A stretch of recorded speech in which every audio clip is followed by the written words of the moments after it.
it all there and started that way. Hello, everybody. How are you doing? Sorry, I'm running a few minutes late. Me and Ronnie were talking in the background, trying to figure out if I could play an audio file for everybody and see if I could get it to where everybody could hear it. But according to Ronnie, that was not the case. I'm going to try one more quick thing, ladies and gentlemen, then we'll get the class started. I want to see if I can get this audio file to play. And let me see if I can do this or if it just screws everything up.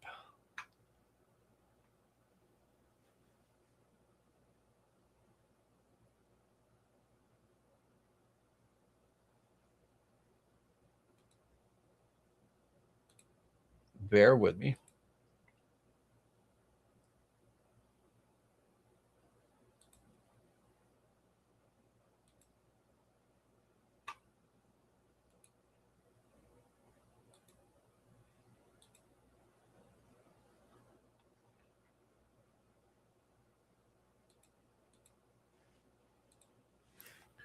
Okay, let me see if I can get this to play.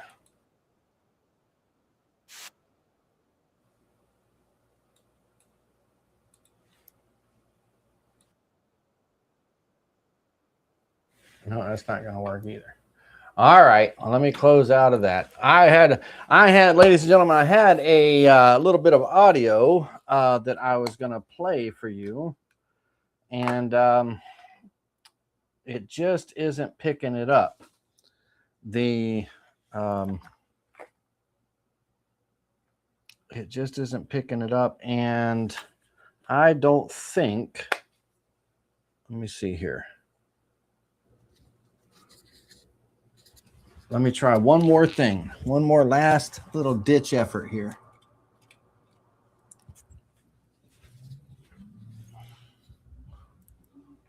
One more ditch effort, ladies and gentlemen. Hold on one second.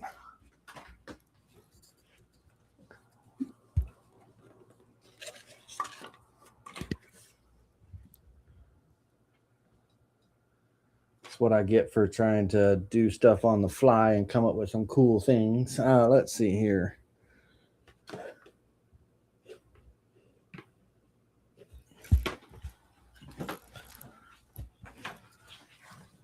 All right, let me find. I don't even know where my speaker is. Okay, I'm gonna play a very short audio file, and I just need to know if y'all can hear it. I got the other microphone back there. Just need to see if y'all can hear it. If you can't, but here we go. He probably didn't see me anymore as a wife. He probably saw me more as a caregiver. I mean, it would come to another night. Hold on, that's not going to work because, of course, my headphones on. Hold on. Also, as a mom, so I had to protect them and keep that train going without them noticing that Dad was broken. Can I get you like, to mute your microphone, Ronnie? Just the microphone for a minute. Okay. I'll let you turn it back on in just a second. Tell me, guys and girls, if you can hear this.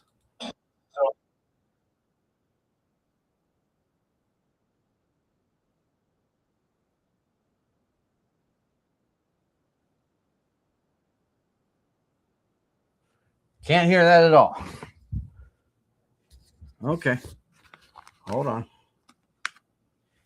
Well, that's a bummer. All right. Well, I will see what I can do another time with that. It was a pretty cool feature. I don't want to ruin the surprise, so I'm not going to tell you exactly what it is. We'll wait till it works, and then it'll be fun. Okay. Let's get back to it. Let's get to it. Tonight, ladies and gentlemen, we have got, you wouldn't be able to hear anything. Ronnie, you could turn your mic back on, and let me make sure I can hear you. Yep. Test. Okay. Yeah, man. Thanks. Sorry about that. All right. So, ladies and gentlemen, tonight's class it's actually a really good and important class. I was teaching someone the other day about how to, come up with ideas for carvings, because a lot of times, I mean, we know CNC machines, and we know, Toolpaths, and we know a lot of different things, but some of the things that we, don't know are, coming up with carvings or ideas and everything for projects and stuff that might be, sellable, or just a great idea that we might not normally think about. And Ronnie, had really kind of sparked the idea, a while back ago, because Ronnie asked me, about collaborating with him on something, coming up in the future. And it was a very interesting project. And so I kind of started playing with ideas and design ideas and everything, and just couldn't believe how well could take a concept, a verbal thought, or not a verbal thought, but, a thought, and make it verbal, and or type it out, in text, and just say, hey, create this for me, or help me come up with this idea, or do this or do that. And what's a good way to say it? What's a bad way to say it, to get really awesome results? And I showed Ron the, kind of the results and the concept and everything based on the idea that he was, talking about and stuff. And, it was a step in the right direction. By all means, it's not, complete or perfect. There's still a lot to go, and there's still, it's got to implement to his design and things like that. But it was just kind of a way to show him some ideas, on the topic that he was talking about. And so that led into another gentleman that I was teaching the other day. And he, almost like Ronnie, kind of almost the same topic. And said, I'm getting ready to carve, a project for this. And I said, yeah, I said, you know what, that is coming up, and that is going to be a very big event for everybody. And I said, well, let me show you something, how to do something. And he's just learning. So he's not into 3D yet or any of that stuff yet. It's just simple V-carve, right? Just a simple V-carve. And I showed him how, for free, he could use AI or GPT or anything to make some really cool graphics. And so that led me to tonight. Tonight, I want to be able to talk with you about the using AI and GPT and things like that in your generations and stuff. And I need you to understand something. AI doesn't replace the designers, okay? It replaces the blank pages. When we're sitting there like trying to come up with an idea or come up with a concept, or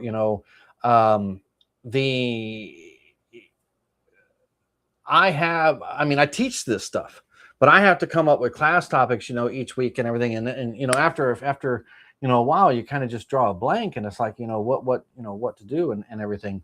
And so, like I said, we all have CNC machines.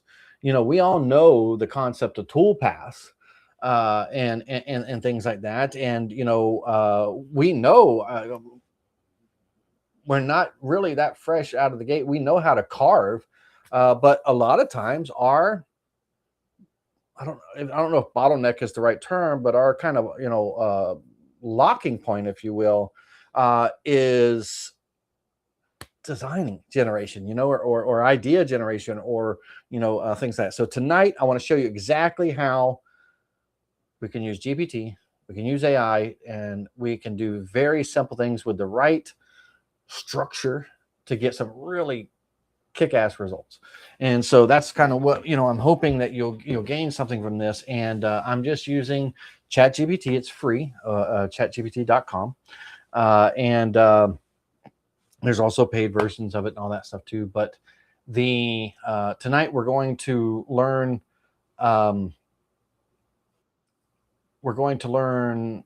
about good terms, bad terms, good things and bad things. When it comes to, we want nice contours and clear images for tracing. We don't want gradients and all that stuff. And GPT loves making gradients, right? And so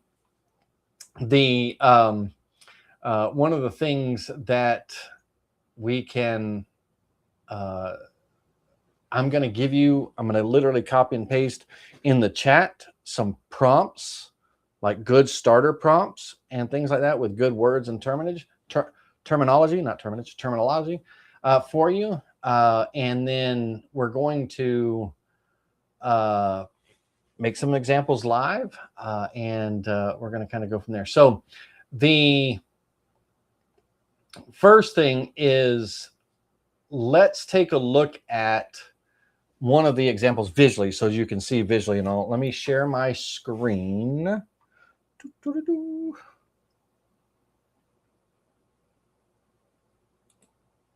Also, remind me, I got some exciting news for y'all. Let's see here. Let me get it pulled up.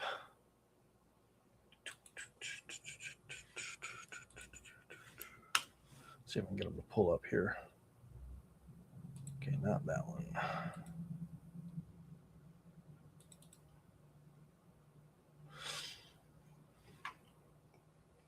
All right, let me find you all. So I have you all on this screen, and that's why I was seeing a bunch of multipliers there.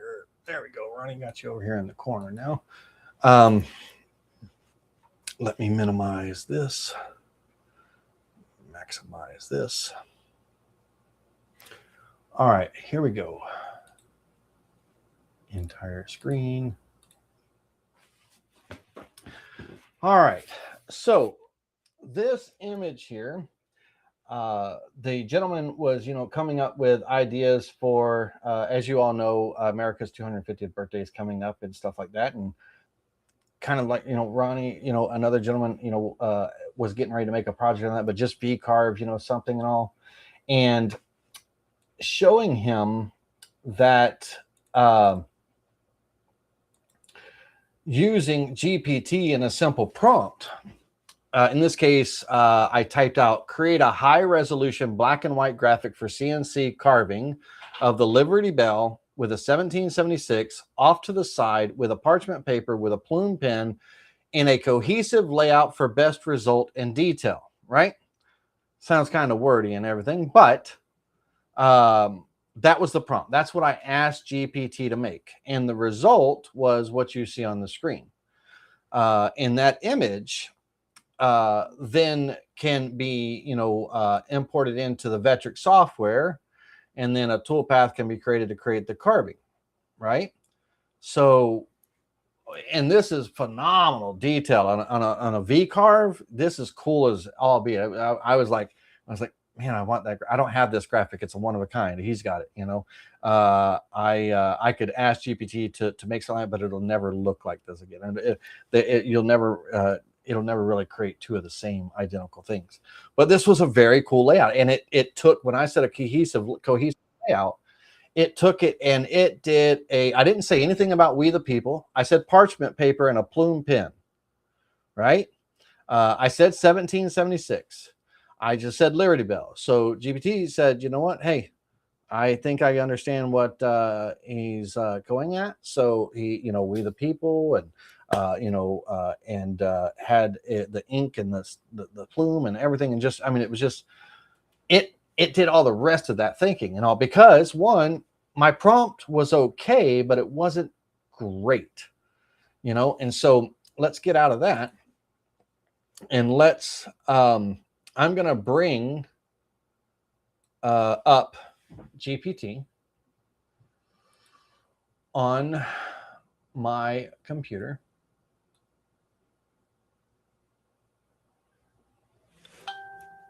And I really wish you could hear the computer and all that, but we're going to talk about, good prompts and bad prompts and things. And we're going to throw up some examples and see what we can make with those. Let me see where y'all are. I think I lost you. Hold on. What'd I do with you? There you are. Okay, you can see what I'm looking at. All right, so this screen is GPT, ChatGPT, chatgpt.com. It's it's free, or it could be paid and all that stuff. And there's lots of ideas and everything. But here's the key. This is very important, okay? And your keywords, like when in that prompt that I did in that image, the keyword was black and white graphic, right?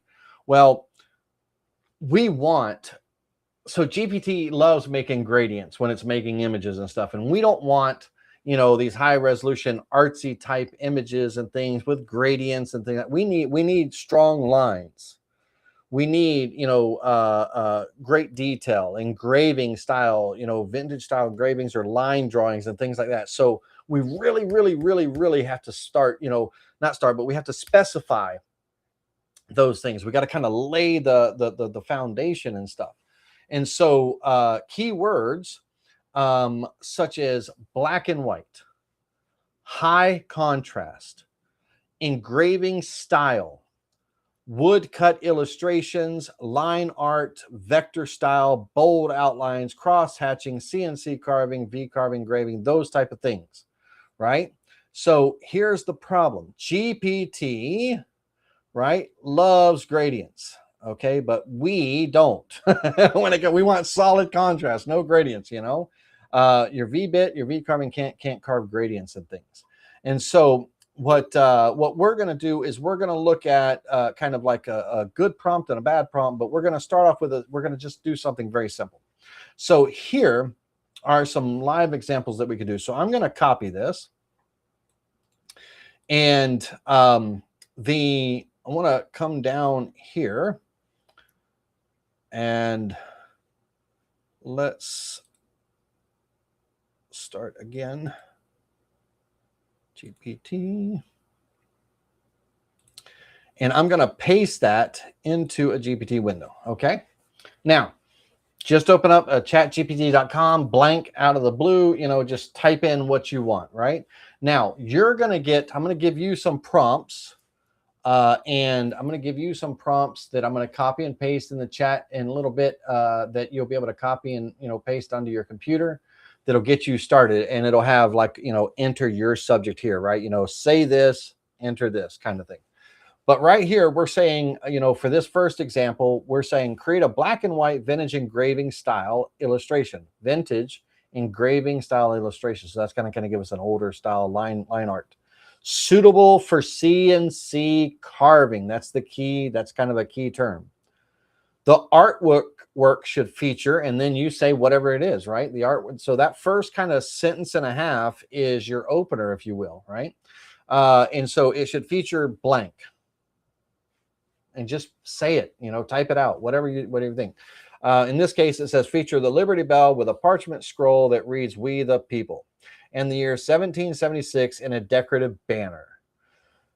Include a quill pen and a bottle of ink, right? And I didn't say all that, when I made that engraving, but this is a better, version of that. Use detailed engraving line work and strong contrast suitable for V-carve engraving, right? So really the first sentence and a half and the last sentence are kind of like your key things that you might repeat over and over again, but the middle part is what you want, right? And so in this example, when we click here, now we can watch as GPT starts putting that together. And when when it comes to the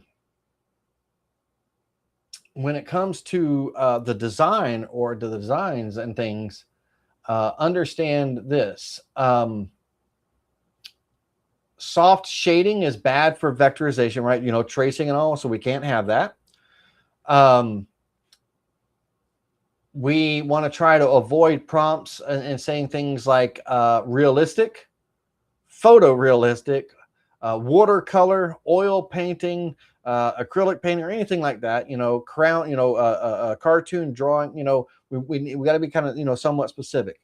And so here we've got a great graphic that we can simply download, and we can bring into Vectric, which we'll do in just a minute. I'll collect them all, and then we'll come in and take a look at what those look like. But we got some, high contrast, and that would be, option number one, right? So now let's take a look at an eagle, right? An eagle. So let's come in here and create a high contrast woodcut style illustration of a bald eagle holding arrows and an olive branch. The eagle should be perched on top of a banner reading Liberty. The design should be black and white with bold line work and engraving style shading suitable for CNC carving, V-carving. Okay. So the key term there, line, black and white, bold line work, and suitable for CNC engraving, right? Style shading suitable for CNC V carving. Sorry, that's our common term, and things like. And again, like I said, I'm going to give you some prompts, blank prompts that you can utilize to get you started with your generation. And so it takes just a second for that to come out, and boom, so there is a really great image. It'll be great detail, so we can download that one. So we'll bring that into Vectric in just a minute, and on and on and on. Right? We can go on. So let me do one more, and then we'll get into the the creation of it all. Let's do one more.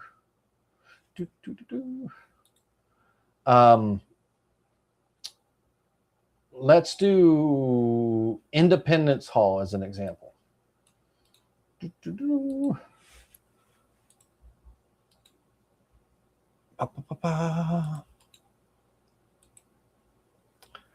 And along with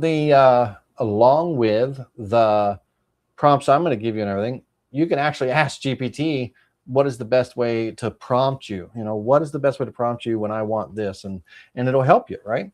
All right, so here we go. Create a black and white engraving. Black and white is key, right? And that we really want that black and white. We want those contrast lines and everything that for V-carve. Now this is where we're focusing just on V-carve, not 3D model tonight or anything, and not boss release and all that, just V-carve. Really badass V-carve, So create a black and white engraving style illustration of Independence Hall in Philadelphia with the year 1776 in a decorative banner. Use historic engraving line work with bold outlines and cross hatching suitable for CNC engraving and V-carving. Okay, so again, the main key lines you're going to have, I'm going to give those to you, and then you use your own words in the middle. Just try your best to describe what you want, and GPT will, if it knows, hey, black and white, suitable for CNC carving, V carving and things like that, then it will take what you're saying along with the requirements and it'll put it together. And so here's another nice design. We'll take a look at all those. Let's download that. So now let's take a real good look at this and everything. And the let's see here.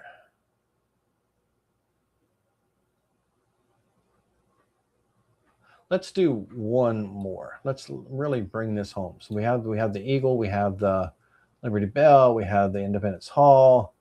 Let's really bring this home. So great detail on that one. All right, so let's bring this home. One more. Create a vintage engraving illustration suitable for VMP carving. So this time I put it, it's put at the front, right? And the artwork should feature, or the artwork should include, or please include, or you can be polite to GPT. I mean, even though it's an AI, right? But whatever, or create this, create that. So the artwork should feature a parchment scroll with the words "We the People," surrounded by quill pins, colonial flourishes, and decorative borders. Use classic engraving line work with strong black and white contrast. Contrast is good for us. It gives us better tracings and things. And these are really high resolution images, so they're great. So, all right, one more time, let's do that. And let's see what we come up with, and then we'll take it into Vectric and see the kind of results we get. And our Toolpaths. Now, while that's creating and stuff, let me just, once again, let me give you kind of verbally an example of different themes and stuff that we could apply this to, okay, that are great and they work extremely well, okay? So the wildlife engravings. These are, oh, that's cool. There you go. So very, very awesome. Let's download that one. Awesome. Nice scroll work and, you know, the parchment pins. Cool. All right. So now we'll come back here, but let's talk about this. So wildlife scenes, you know, your deers, your forests, your trees, and things like that. Really strong shapes, you know, the mountains and the trees and the suns in the sky, the clouds and all that stuff. You get really, with wildlife scenes, you get really good results. Vintage maps, depth maps and vintage maps, you know, very cool vintage maps of different areas and things like that. You could literally be specific in areas and all, and get some really nice line work that you could engrave, and you could do, you know, I don't know if you've ever seen them like online on Etsy and stuff, where people sell the map engravings and stuff that they do and stuff, but vintage maps, you know, great line work on that. Woodworking quotes, Bible quotes, woodworking quotes, musical quotes, and things like that. Quotes are always great for V-carve and everything, inspirational quotes and stuff, but woodworking quotes are good. And then patriotic designs, banners and symbols, phenomenal. With the woodworking quotes, typography, you know, is really important and stuff. Because that's why it works, you know, so well. Mountain landscapes. So we've already said that, kind of wildlife scenes and wildlife engravings and mountain landscapes. We'll keep those two separate, but they could be blended together. Nautical designs. So, aeronautical, so airplane and nautical. So, lots of great options. Let's say that, you know, I'm in Florida, right? And I'm right outside of the Gulf where Crystal River is, where all the manatees are right now. You know, kind of, it's that season where they're all, you know, migrating and everything, and people are swimming with them and all that stuff. But they're all the souvenir shops and everything on that side of town. Dive shops, all the dive shops and everything over there. Man, if it's got a manatee on it, they want it, right? Kind of thing. And so, you know, great stuff like that. If you're into shark fishing, or, you know, just, you know, like all kinds of cool fishing, you know, that would be a cool thing too, you know, fishing themes. Let's see here. So we have, with the nautical designs, you have your ropes, your anchors, you have your ships, and stuff like that, your compasses, and things, really cool stuff. It really works really well because of the nice clean lines. And then tools, vintage tools. So like workshop, like, you know, Joe's workshop, or, you know, Mike Arthur's, you know, automotive workshop, or whatever the case may be. Nice tools and contrast, so you can really get all of these different themes. And there's so, I mean, there's millions. This is just only a few. There's millions, but all those different themes can really produce some great results with just a few simple keywords. Like this theme here is kind of like America, right? You know, we've got We the People, the, you know, the Independence, you know, 4th of July is coming up. We got our Independence Hall, we've got our Liberty Eagle, and we've got our, you know, Liberty Bell, and all great artwork, right? And so the what we want is to understand it. And again, understand this. And I said it just like 10 minutes ago, 15 minutes ago and all. AI is not going to replace your craftsmanship, okay?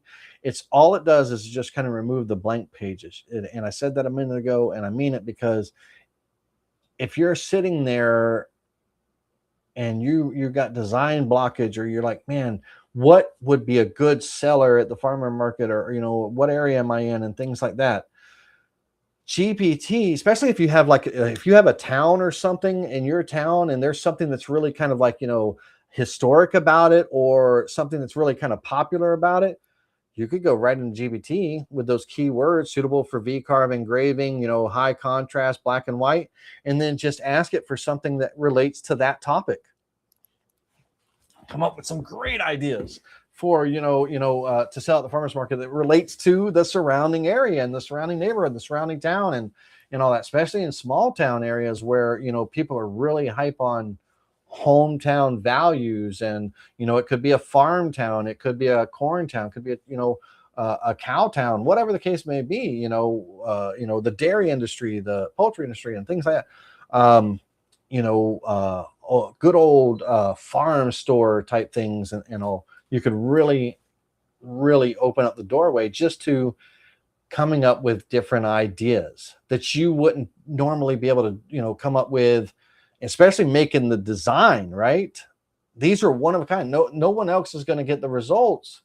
They'll get similar results, but they're going to be somewhat different, and things like that. It's just it's a wonderful thing about it. Your wording, you're expressing what you want.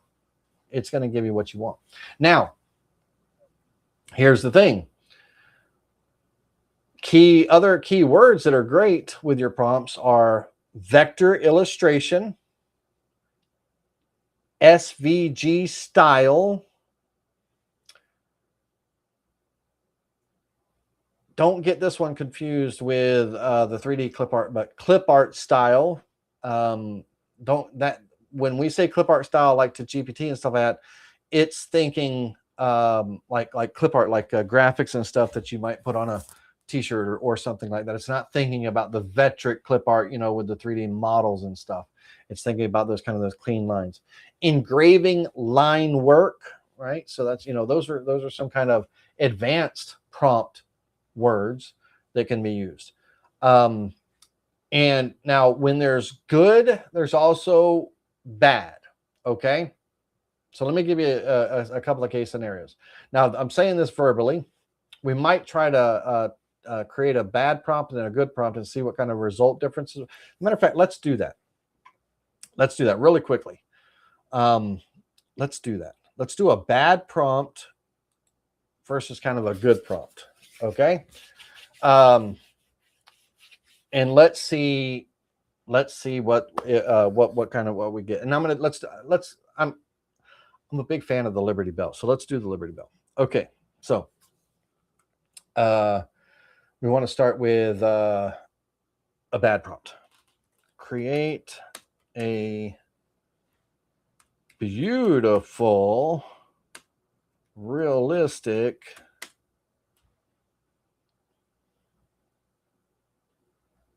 You train yourself on good prompts. Hold on a second. Realistic is a bad word. Beautiful is not a good word. Realistic. Give me a second. Create a beautiful, realistic. You train yourself on good, doing good stuff, and then I'm trying to teach bad stuff. Image. All right, let's do image instead of graphic. Graphic's a good word, right? Image is a little bit ambiguous, if that's a good term, ambiguous. So create a beautiful, realistic image of the Liberty Bell.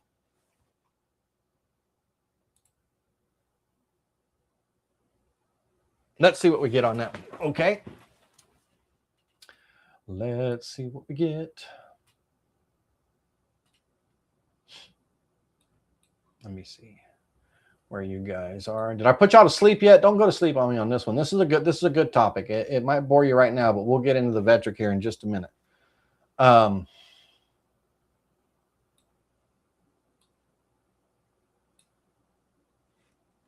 Okay. All right, now listen. Now this is a great photo if I was putting a photo together like in a book or a photo album or something like that. But to try to trace this in a V-carve, it's not going to be what I need. Okay, now that's a good picture. I ain't going to lie to you. As far as the Liberty Bell goes, that's a good picture. Now, but it's not the type of picture that we need for V-carving. Okay, you got it. We're talking CNC tonight. We're talking V-carving. It's a great picture, but it's not going to help us. The software is not going to trace that well at all. All right. Now, it's a good picture, though. It's a really nice one. Anyhow, but that's a bad V-carve prompt. Let's just put it. We'll word it like that and everything. And I wasn't expecting to be that great. I thought it was going to be some kind of ugly, funky looking bell. Okay, let's do this. All right, let's add in some keywords here. Create a high contrast. Let me learn how to spell. Mary Beth, I'm so sorry. Could you bring me some tea? I'm kind of thirsty because I'm talking too much and the guys and girls are listening to me blabber. Create a high contrast. Black and white.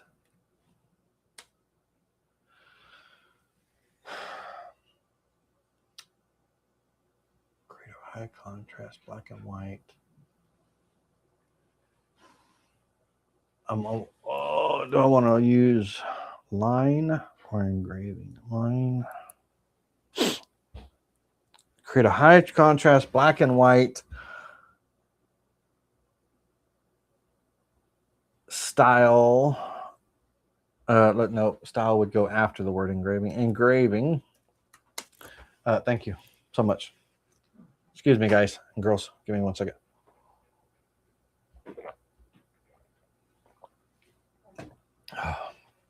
Okay. Sorry. I was dying of thirst. Let's see. Black and white engraving style would go after engraving because engraving is the style we want. So style, engraving, and this time illustration. So illustration is another good word because it kind of represents like illustrations in a book or illustrations, line drawings and things like that. And everything. So we'll talk about good keywords and bad words and all that stuff in just a minute. But illustration is another one. So an engraving style illustration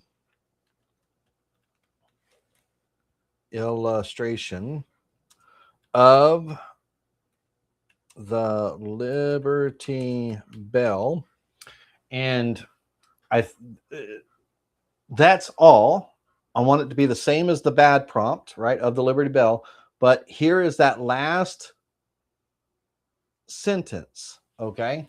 And let me see if you can see me and Ronnie. Did I put Ronnie still? I think I'm putting Ronnie. Hey, Ronnie, you still there? Don't fall asleep on Ronnie. Sorry. No, I'm boring you. I'm boring you to death, but it's a good topic. All right, here we go. Not at Liberty all. Bell. All right, so I'm just teasing you, Ronnie. Illustration style. Where's JR? Is JR in the class tonight? Yeah, he's hiding here. Let me bring JR in. Or wait, is that Kevin or JR? That's Kevin. And JR. Got everybody in here tonight. Sorry, guys. I was just all into my topic. Hey, everybody. I did put JR to sleep. Look at you. JR is leaving. Yeah. Walk up, buddy. All right, we'll come back with JR. Anyhow, so I knew one of you was. All right, so anyway, so let's get back to it now. So first, let's go back and refresh ourselves. Create a beautiful, realistic image of the Liberty Bell, and that's what we got right now. Create a high contrast, black and white engraving style illustration of the Liberty Bell. But here's the key, right? Or well, that's the key too. But here's a little nice little ad. Suitable for CNC V-carving. Okay. All right. Let's see what we get. And let's kind of, we'll compare the two. Jerry, are you still there, buddy? Let's see here. I'll bring him back on in just a second.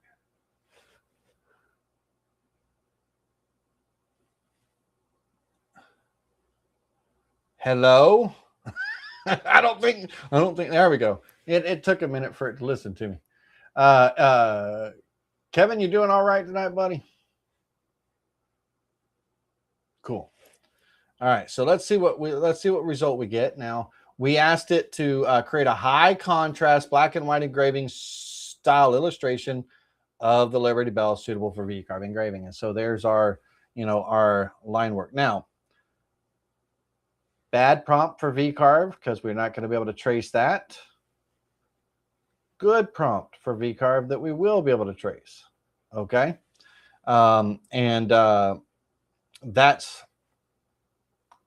That's how just simple words can make a difference in your results. And I'll say this, I don't mean to say this, I don't want to sound negative about this, but a bad result is the 100% the result of a bad prompt, right? If we practice at, and again, it's free. This is all these images are free, right?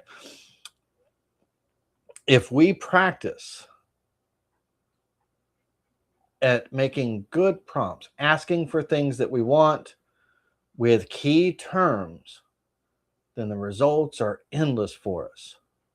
Okay, we've got, and let me download this one. We've got some really, really, really great ideas here. Now, let's go into the Vectric software. This could be Desktop Pro or Aspire, right? So let's go into the Vectric software and open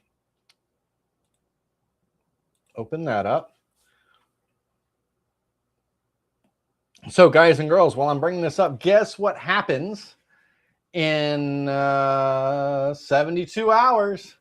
Guess what's happening in 72 hours? Yes. Real quick, let me answer Ronnie's question before I tell you what happens in 72 hours.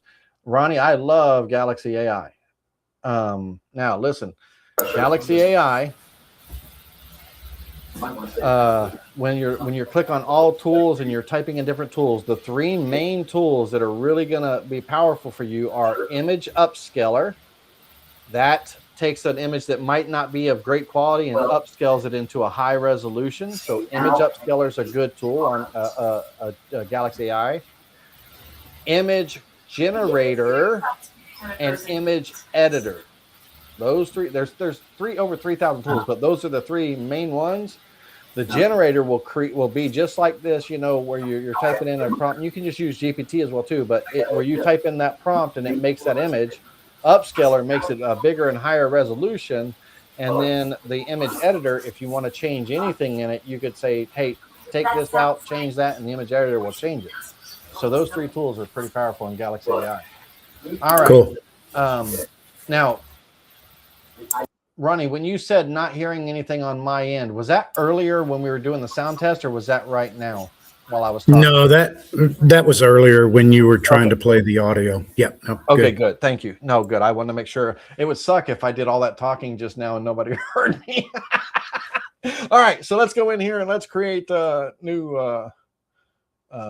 I'll just do 24 by 24 by 1 inch of just making up, something here. Robert Burnside, yes, hats. I know they're coming. I keep saying that, but let me tell you what's happening in 72 hours. Now, hats are not happening in 72 hours, Ron Burnside. That's going to be a little bit later. But what is happening in 72 hours, ladies and gentlemen? Let me just. That's not it. Let me just. Give me just a second here. This is important stuff. What is happening in 72 hours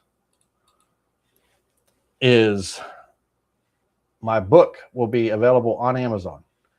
The Art of Precision, a professional guide to CNC craftsmanship systems and sustainable profit. All right, so that's going to be available on Amazon in 72 hours. It's in the print phase right now and everything. And I'm so super excited. Okay. And, for those of you that like to, go to bookstores and you grab a book off the shelf and, you take a look at the back to see what the back of the book is all about, what kind of tells you what the book is about. Well, let me tell you something here. All right. CNC machines do not create precision. Operators do. The Art of Precision is not a beginner's manual filled with shortcuts and hype. It's a structured guide for makers who want more than just successful cuts. They want repeatable, suitable, disciplined systems and sustainable profit. Inside the book, you will learn how materials, tooling, toolpaths actually interact, why feed, speeds, and calibration are about physics, not guesswork, how workflow discipline separates hobbyists from professionals, the difference between variable cost, fixed cost, machine depreciation, and profit, how to price with clarity instead of emotion, why niche focus and systems build long-term stability. This book bridges technical skills with business structure. You will not just learn how to carve, you will learn how to think like a professional CNC operator. If you're ready to move beyond experimentation and operate with confidence, structure, and intention, this book will become the foundational tool in your shop. Precision is not accidental, it is built. And this book is going to help you build it. That's what comes out in 72 days. Didn't that sound nice? That sounded good. It sounded like, man, I want to pick that up and read it, right? Okay. The Art of Precision, available. Congratulations, Slimey. Yeah, thank you so much. I appreciate that. Okay. And then now here's the cool thing, Robert Burnside. If I sell enough books, then I can get the hats out of the dock and into my factory so I can sell them and distribute them. They're waiting for me to pick them up. They just you guys, y'all know what happened to me a couple weeks back. I don't know if I told the story or not, but I got systematically attacked and left me with I'm still dealing with that, left me with a big old negative balance in my account. So yeah, buy a book. All right, here we go. All right, so let's come in here and let's import some of our images. So import, and let's go. Let me find where my downloads went to. Find my folder where my downloads go. That's not it. Where's my folder?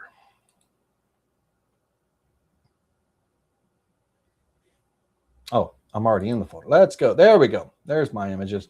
All right, let's open up. Let's do the eagle one first. I love eagles. So let's do the eagle one first. First of all, really good clarity. You can always tell a good clarity image when you zoom in and you don't get hardly any pixelation and stuff. So really good. And now this is a 24 by 24 area, so that's a really decent size image. All right, let's go ahead and good quality images, ladies and gentlemen. Less cleanup you have to do on after the trace and all that. It's trace, toolpath, carve, right? Kind of thing. So let's go to the trace tool. Automatically it fades the image. Every time you open up the trace bitmap tool, the image fades. So step number one, we're going to go here and we'll turn it on black and white, and we're going to come down here and turn the fading off at the bottom. Okay. Now our threshold, we want to either slide it in one direction or the other until we get the best looking black and white version of this image. Now for me, in most images, I'm a 75 guy, right? Between 50 and 75, 75 is the maximum that I will go. Anything beyond 75, we start picking up trash and pixelation and things, and we start losing detail. So 75 is kind of where I cut off the limit and everything. I don't go past 75. Now, going the other direction, we are either clarifying the detail or we're losing it in the other direction. So we're opening up pixels and things, versus, clean. So we're going one way or the other. Now, we want to, have filled it in. We don't want to go too far and have little holes and specks in our letters and stuff.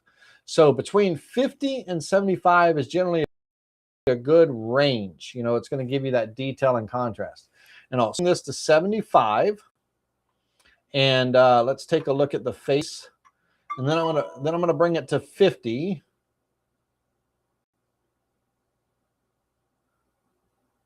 And then 75, 50. So the I'm not, once I get past that, I'm really losing detail. So 75 is where I'm going to go on this. And that's going to be my go-to on all 5 of these pictures that we trace. So 75 will be my go-to. And on here. Here, I'm a big advocate of the default corner fit, ladies and gentlemen. Let me talk to you about this real quick. Default corner fit, okay? When these lines get drawn on the inside and outside curves and all, they're either going to be stiff and straight and rigid, no curve or flow to them at all if we're too tight, 100%, or they're going to be somewhat kind of, sloppy and stuff if we're too loose. Now, Vectric has always got their act together when they do their design work and all that stuff and everything. So their default corner fit, 82%, is nearly bang on perfect 99.99% of the time. Very rarely in the 8 years that that I've been teaching this stuff and everything do I get off that 82%. I'm a big advocate of it because it's just the right mix of nice contoured curves to go around the feathers and the feet and the leaves and all, but also tight enough to where if there are some decent inside corners, they're not too rounded off and everything. We get some decent corners and all. So I'm a big advocate for that default corner fit. Now, the noise filter is where the variation is going to happen. So I like to operate as a default for me. Default for the software is 2 to 10. Okay. And I like to operate on a high resolution image like this. I'll bump it up to just a 3. What this is if there's a lot of trash or noise or anything, it will ignore that and not create a vector line around it. So the higher noise filter, the more little speckles and things, that it will just ignore. It'll overlook them, when it's creating the tracing. Very, very rarely will you ever be at an 8, 9, or 10. If you're at an 8, 9, or 10 on your noise filter and all, then you need to work on getting higher resolution images. Quit working with those little thumbnail images and stuff like that. But for 2 to, let's say 7, 2 to 6 is a good range, and I like to be at 3 as a default for me. I like to just kind of bump it up just in case there's any little thing in there. And if it was a little bit lower quality image and all, then I'm probably going to be like at a 5. So for me, between 3 and 5 is kind of my workspace, right? Kind of where I'm at. And so 3 is just automatically by default. I guess go to 3. And that's going to, give me, nice results. All right. So we hit preview. It's going to trace that image and everything. Nice, clean lines of detail. We're going to hit apply to lock it in and close the tool. Now we're going to come up here and turn that bitmap layer off. Now we have a scalable graphic that we can size down to the size of a stamp or blow it up to the side of a building, and it's going to maintain its resolution and everything. Now, this is a big old 24 by 24 inch board. So that big old white cavity right there, that's a cavity. That's going to want to carve like, 10 inches through the wood. So we have to set a flat depth on this image when we do the V-carve, but it's going to be a V-carve toolpath. Absolutely going to set a flat depth. Now, I am a big fan of an 1/8 of an inch flat depth on raised letters, on pockets and things like that. I think it just looks clean. You start getting deeper, you start getting, more angle depending on what router bit you're using and stuff like that and everything. So, but sometimes an 1/8 of an inch isn't deep enough. You might want a little bit of depth, just depending on the image and all that. So I have a rule for myself that I don't go past 1/4 of an inch on my flat depths. 1/4 inch would be the maximum depth that I don't go past that. And then my minimum is an 1/8 of an inch and stuff, unless there's something that really requires like a 1/16 or something crazy like that. But an 1/8 is my go-to. 1/4 is my maximum. And when I want something with a little bit of depth, but not hitting my max, 3/16, right? So that's my 3 little range. So here I'm going to, because it is a 24 inch portrait, I'm going to go with the 3/16. So 0.188, 0.1875, it rounds up, so it's 0.18. Now, this is a big area. It might not look like it on this little screen here, but this is a 24 by 24. So there, a 1/4 inch end mill can fit into these areas and stuff. And the, so can an 1/8 of an inch.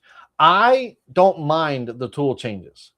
If I can spend less time at the workbench and more time, I let my machine run and everything, and less time at the workbench and all, my machine time is going to cost me less than my labor time and all that. Now, I want to also, if any of you took my classes last week, we had a sign that was $341, and I said at the end of that class, if I spent a little bit of time optimizing the Toolpaths, I could bring that down. I want to end tonight and show you I was able to reduce that finish cut on that sign. It was a 20-hour carve.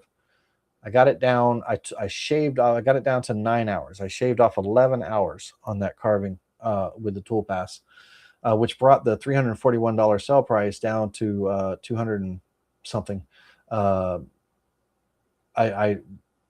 I had a choice at that point. I could leave the sell price at 341 and just profit, pocket that extra profit, or I could actually bring it down and, my customers could get that savings and all.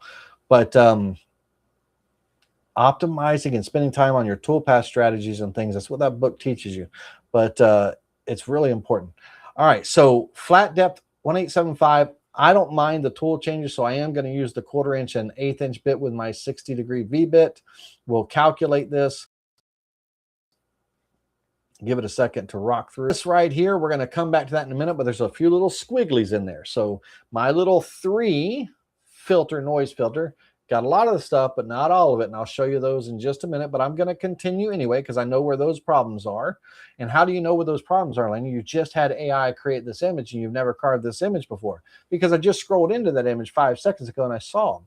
So there are 2 open vectors, that straight little lines that are open vectors. They're going to get ignored, and the rest of them are good, minus a couple of overlaps, which we'll talk about in just a second. But let that calculate for a minute, and we'll run it, or we'll preview it. Okay. All right, let's preview the visible toolpath and what kind of result can we get from just a very simple AI-generated photo. I mean, man, put a frame border around this, and yeah, super nice. Now let's turn this on its side and let's really look at this detail. So in this carving, we've got some great detail here. Nice, clean, crisp letters and all. Just from that prompted image and everything. Let's add some color to this.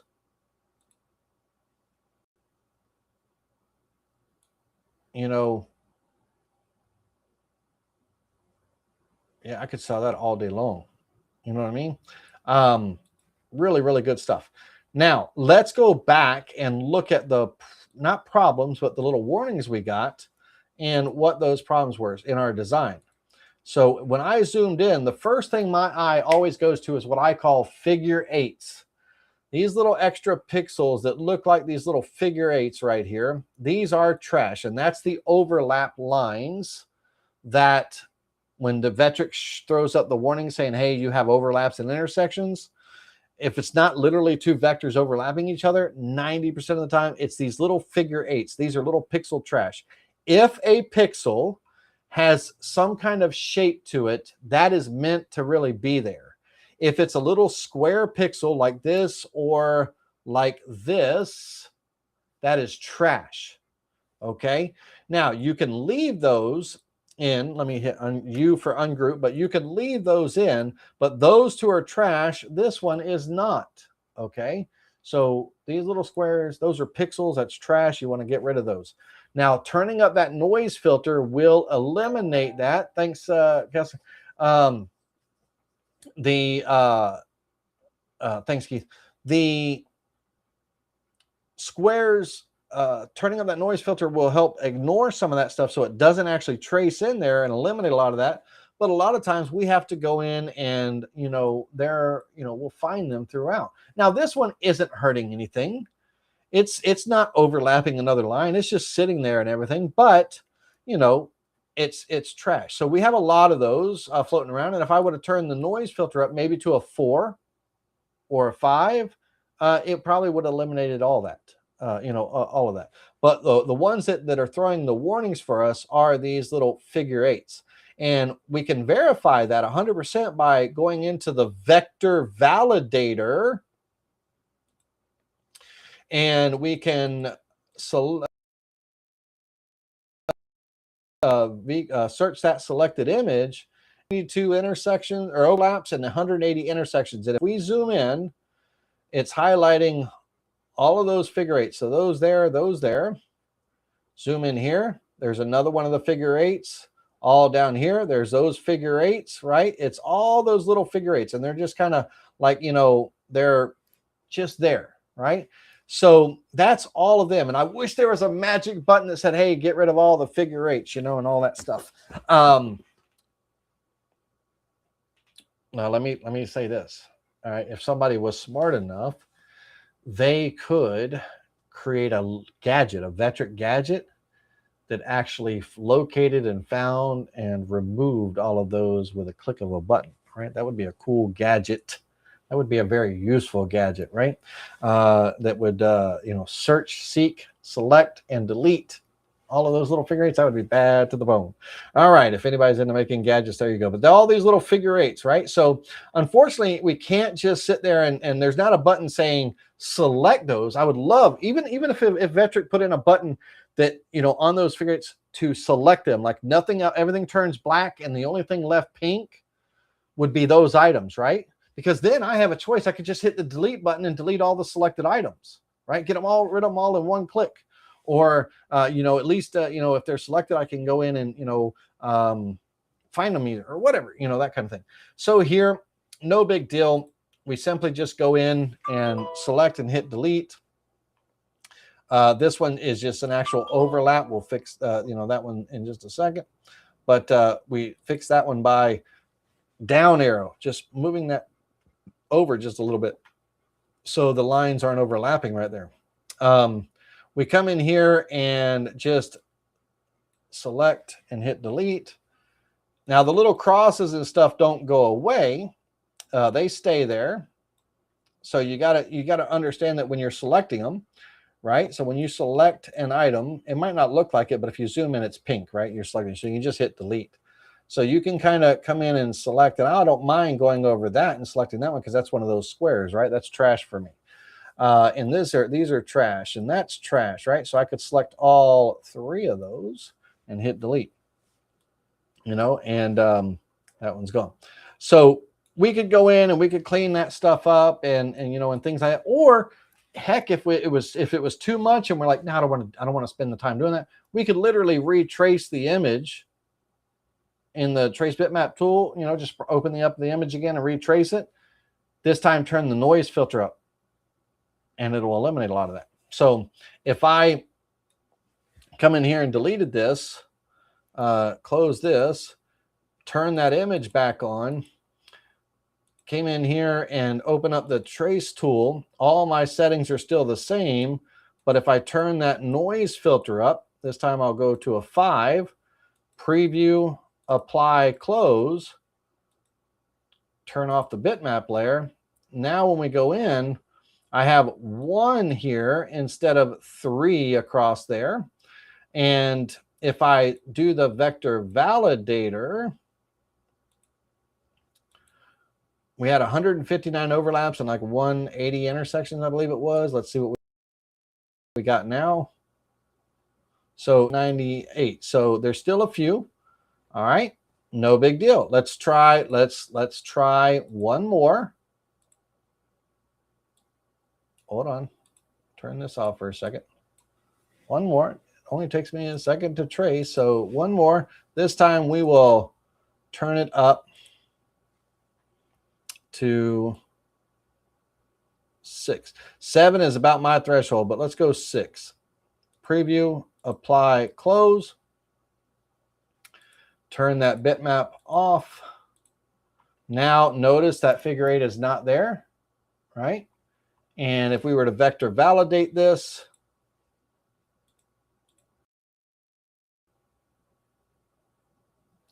they're just this group right here, these two. So we can select those two and hit delete. Oh, that's still all grouped together. Ungroup first. There we go. Delete that one. Delete that one. Now that one, that was about 16 or 18 just in that one little figure 8. So this figure 8 right here, there's quite a few there. There's 4 there. And this one here. Again, that one just moved that down out of the way. All right, so that, one more. Nope, that one's gone already. All right, so now if we vector validate that again,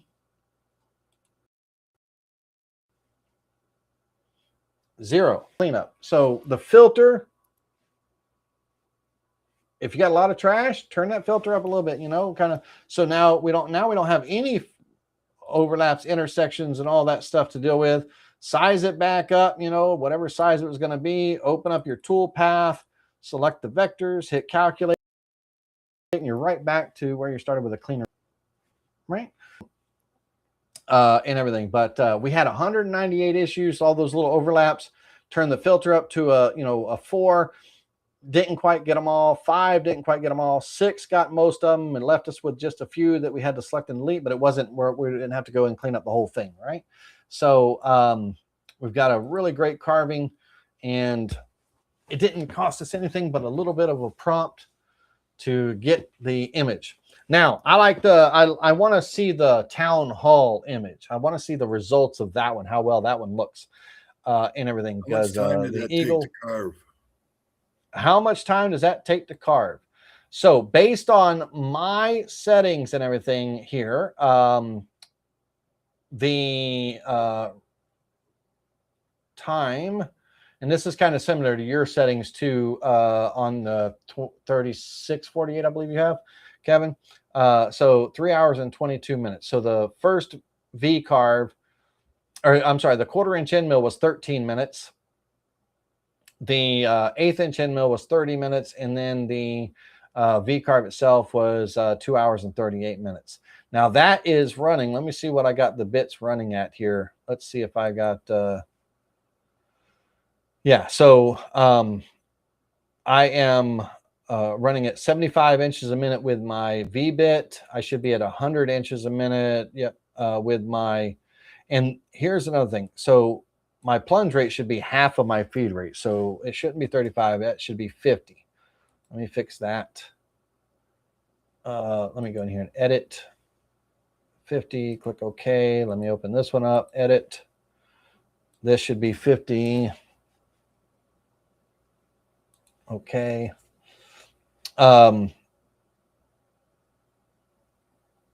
This one is just doing, the small one is just doing cleanup. So I could literally have that one doing it in one pass, which I am. I got it set to 1/4 of an inch. And then let me go in here real quick and edit this one. 75 and what would that be? 32 and a half, 32 and a half, 32. We'll just go 32.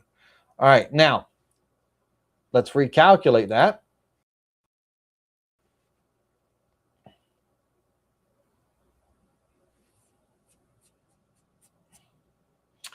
I could also reduce that down in depth to get that. Let's look at that time and see what we're down to.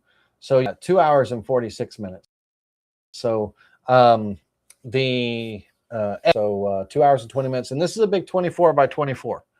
Cutting 3 16ths of an inch deep. So that's not too bad. 2 hours and 46 minutes on that project. All right, let's real quick. Let's do the town hall because I'm kind of curious to see what that one is.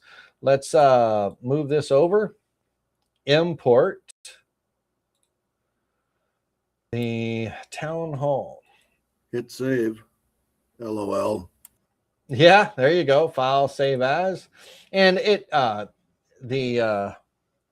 what I'll do if anybody wants them, just give me a show of hands in the chat. I'll put these in a little folder and send them out to everybody.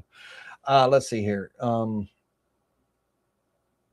What am I doing? Oh, this is sample AI photo V-carving. Okay. So town hall here. Lots of detail in this one. So trace tool, black and white, turn the fading off. Now on this one, I got a lot of these little speckles here. So and everything. So as I pull these in, you know, when I start getting up to 75 here, this is where, you know, you start figuring out your numbers on, because the house has got a lot of detail. So I can open up windows and you know, white space and all. If I go too low, I got to be careful. So I need to figure out what, you know, what detail I want to keep in the roof, what detail I want to lose, and that kind of thing. So there's kind of a fine line. For this one, I think I'm going to be more at the, let me take a look here.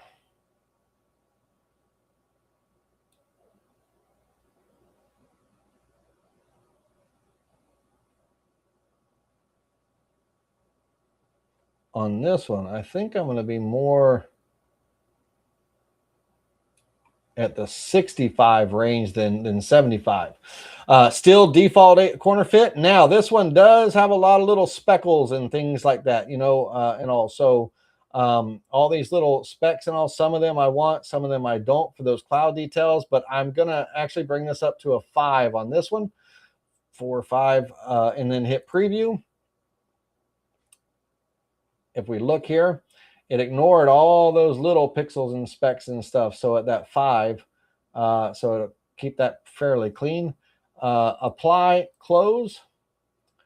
Let's turn off the bitmap layer.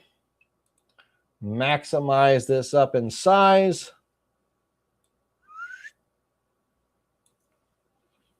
And VCarve toolpath. I'm going to keep my settings the same here. And just calculate.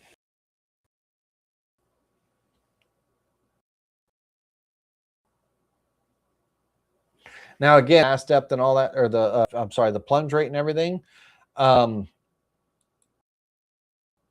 doesn't translate over to this because I own a toolpath. I edited that toolpath. I did not change them in my tool database settings. I need to go back and change them in my tool database settings. Let that calculate, and then we gotta. Then we want to talk about. I'm going to give you those prompts. Preview. I think this one look great. Imagine in a frame, a nice wooden frame or something. This would look great hanging on a wall. Man, you know, this would be a great, to be honest with you, this would be a great kind of V-carve inlay with like a walnut and maple or something. I don't know, maybe a cherry and maple or something. Anyhow, so on there, great depth and detail on the carve. It looks weird when you're looking at it like this and everything, but when you add that color to it and all, I mean, just phenomenal. Really, really good. And that's just a black. I mean, you could do all kinds of different colors, and somebody could really, you know, take this. I'm not a painter or an artist by any means. I'm a black kind of paint guy, you know, or, you know, it's a one color, you know, for me, but, you know, someone, if they wanted to, they could really, you know, go in there and do some cool stuff with the highlights and all. But that is a phenomenal, I mean, the detail and the depth in that carving and stuff. Let's turn that off for a second. Excellent detail. So, I mean, this would really just stand out and all. So again, you could you could really achieve some really great results very simply and easily with the right prompts and a free GPT, or like Ryan said, Galaxy AI. I love Galaxy AI. You would use the image generator for this with the prompts and stuff. All right. Let me give you some good and bad. No, I'm not going to give you no bad prompts, but let me give you some prompts here. Let me open up my notes that I had for you all. All right, here is your template. Let's call them prompt templates. Here is template number 1 for you. I'm going to just post it in the chat. You can copy and paste it into your notepad if you want, okay? Copy and paste it into your notepad if you want. Now, let me see what that word ends with, so I make sure, because you know, shading is the last word in that. So I got to make sure when I paste this, it goes all the way to shading. Paste. So you should have, it should say on your end, create a high contrast black and white engraving style illustration suitable for CNC carving of subject blank, right? The design should include blank, like quills and pens and ink, right? That kind of thing. Arranged in a cohesive composition with strong line work and minimal shading. So that would be 1. So if y'all got all of that, that's number 1. The next one If it cuts them off or anything, let me know, because I can copy them in stages. The next one, template 2. And if you save these on a notepad, like just a single sheet of notepad, that you can, grab and kind of fill in the blank, if you will, it'll be great for you to get started. Create a vintage woodcut style illustration of blank with bold outlines and detailed line work suitable for V-carve engraving. Right, so that would be number 2. And number 3.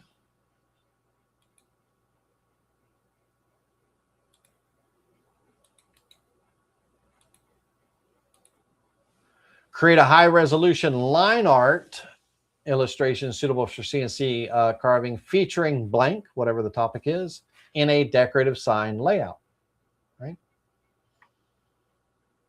Now, I'm going to use that second prompt, the woodcut, create a woodcut style engraving, and I'm going to fill in the blank live right here just so you can see, and we're going to just make up something random.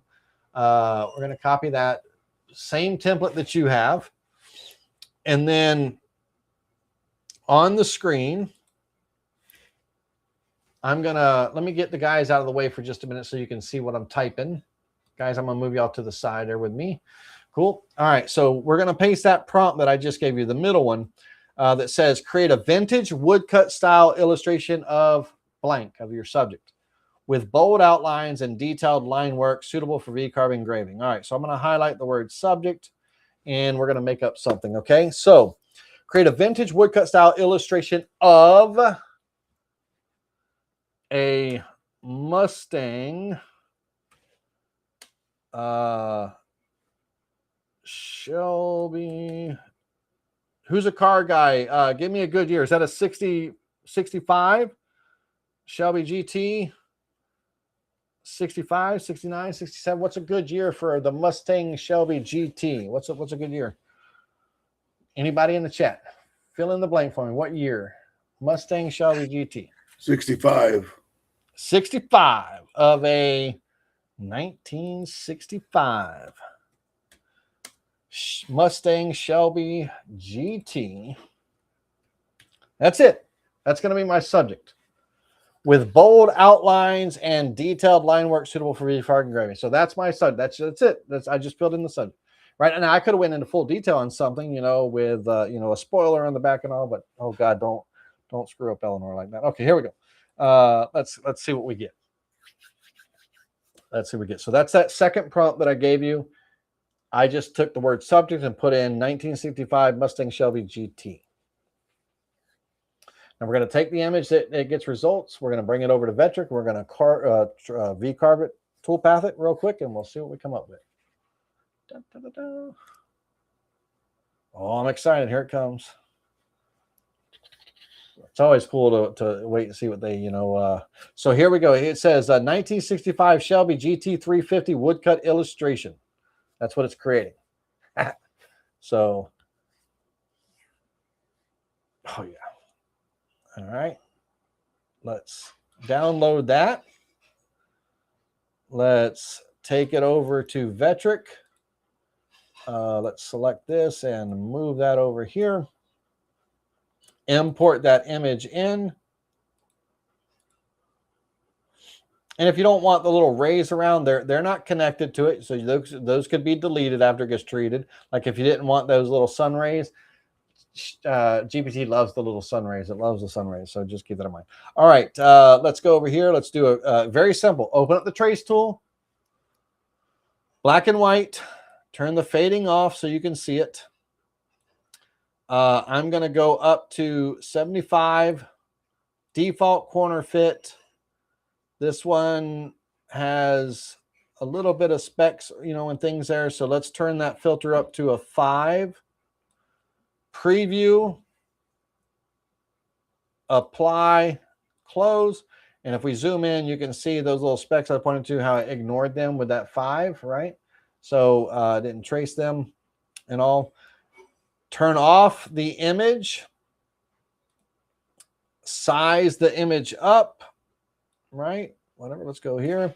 Now, I don't want the little sun rays. Okay, so ungroup, U for ungroup, and we're going to just go in here and go through and delete them.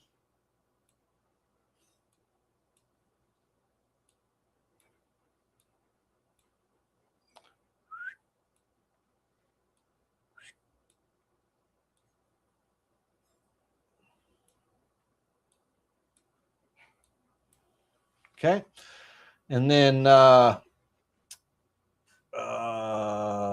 V-carve. I'm going to keep my settings, but this time I'm actually going to bring it down to 1/8 of an inch. 125. Calculate. Oh, gotta select it first. Calculate. All right, got a little bit of vector validating that we need to do to clean it up. There's a few little speckles and probably figure eights and stuff in there. We'll see how many they are. Reset that preview and preview that visible toolpath.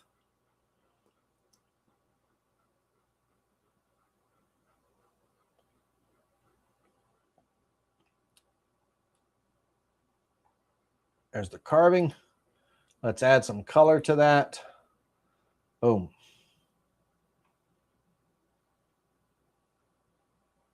You could do a black epoxy. You could really, you know. Now here, GT 360. I don't know if that was a good one. I might make it a GT 350. I don't know, but I'm not good with the cars. I'm not a car guy.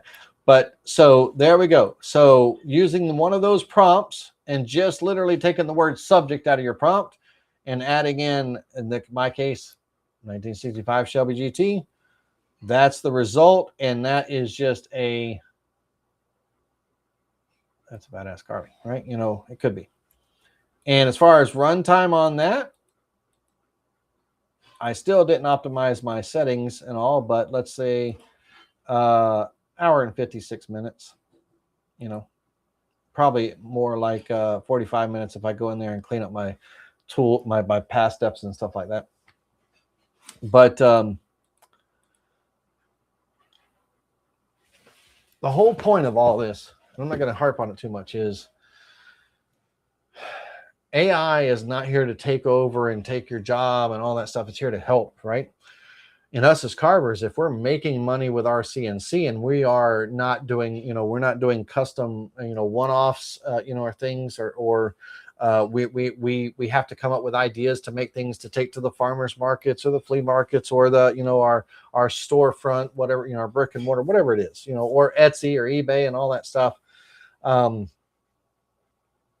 know, we already have enough to sit there and deal with. Having to come in here and sit down at the computer and go, okay, now what the hell do I do now, right? And we're staring at a blank page and everything. This is just a nice tool in your tool belt to help you quickly and easily create many things. Like I said, wildlife scenes, illustrations, you know, mountain scenes, nautical scenes, animal scenes, you know, quotes and things like that. All of those great things. Now, we're going to wrap this up, but I want to make sure that I gave you all of the prompts. Let me make sure I gave you all the prompts.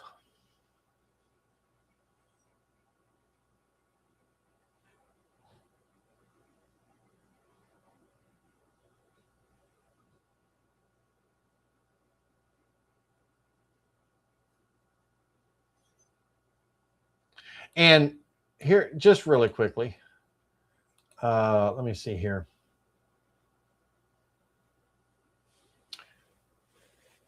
I want to do one more. I'm a big fan of compasses, like we were just talking about nautical there for a minute. Just real quick, I just want to do one more. I want to do one more. Create a vintage nautical compass illustration in engraving style line work, just wordplay, different, you know, way of rearranging the words, with rope, border, and a banner reading adventure, right? Black and white, high contrast, suitable for CNC carving. right? So those key terms and stuff there. I just want to see what that creates, but understand this, okay?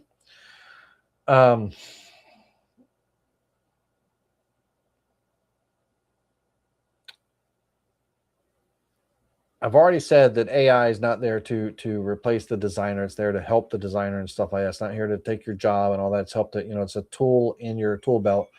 But think of it like this. AI generates ideas. Of course, oh, that's a good picture. You refine them for your machine. Okay. So you can prompt it and kind of tell it what you want. It creates the concept. If you want something different, oh, I like this, but change and add this or whatever, you can reword it, until you kind of get something that you want. And it'll keep generating images for you and stuff. So this compass, oops, really nice. I would like the degrees to actually be a little bit more realistic. Their numbers and stuff are kind of quite off. 330 is there, so that would be 360, but still it's I don't know.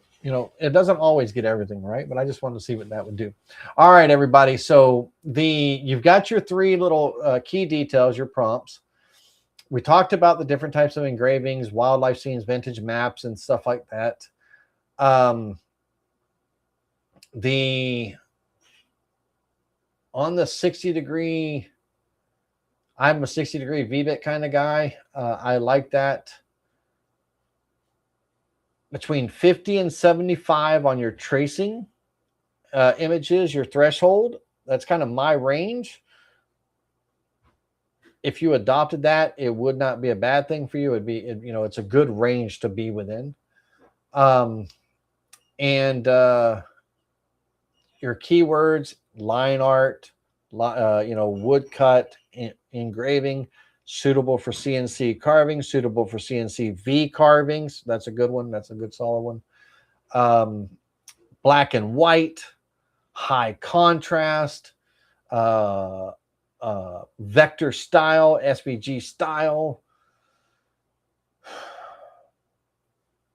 and that's it. So hopefully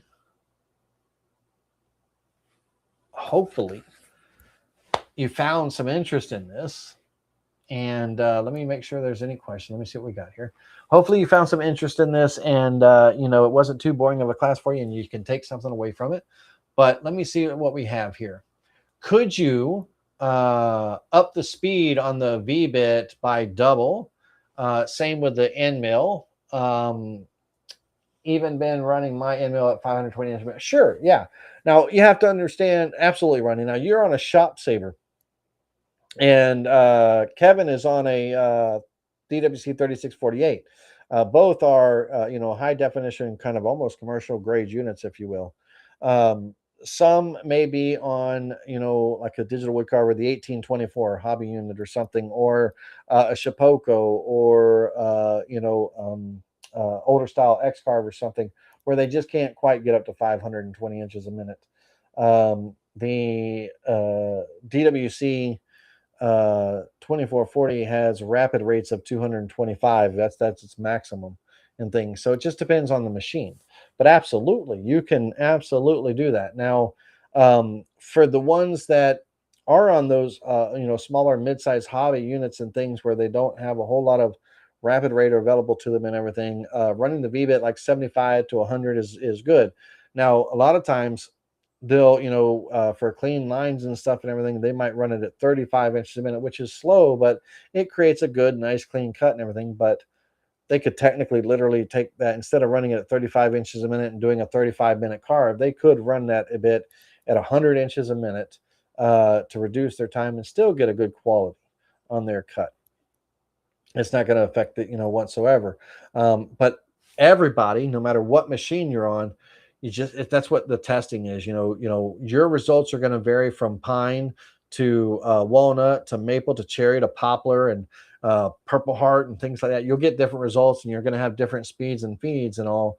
And it's a matter of just this, the two most powerful things, and it might not be clean looking and all that stuff, but the two most powerful things are having a notepad by your CNC and a pen or pencil, and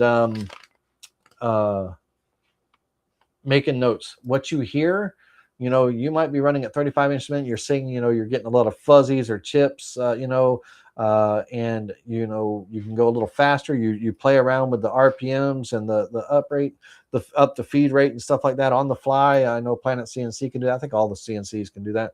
But make notes for yourself so you can go back to your tool database and make your adjustments and customize your tool database. Really start honing in your system and things with the different materials and all. Experiment. Push your machine. Don't break your machine, right? You know, but push it. What can it do?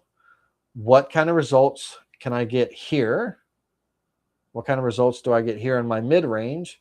And what kind of results do I get, you know, going slower and things like that? Kind of compare. There's a great video out on YouTube of a guy who takes all kind of the most common bits and he just puts them through the test, like what this bit can, how fast this bit can go, and it's stress test before it snaps and stuff. And he talks about, you know, some of these high-end dollar bits, you know, are not lasting as long as these others, you know, lower end bits and things. So it's a cool contrast, but at the same time, you can also do that with just your regular carvings, not, you know, not trying to just literally force and break your bits, but how fast can I run my machine? How fast can I run this carve? And where I still get good results.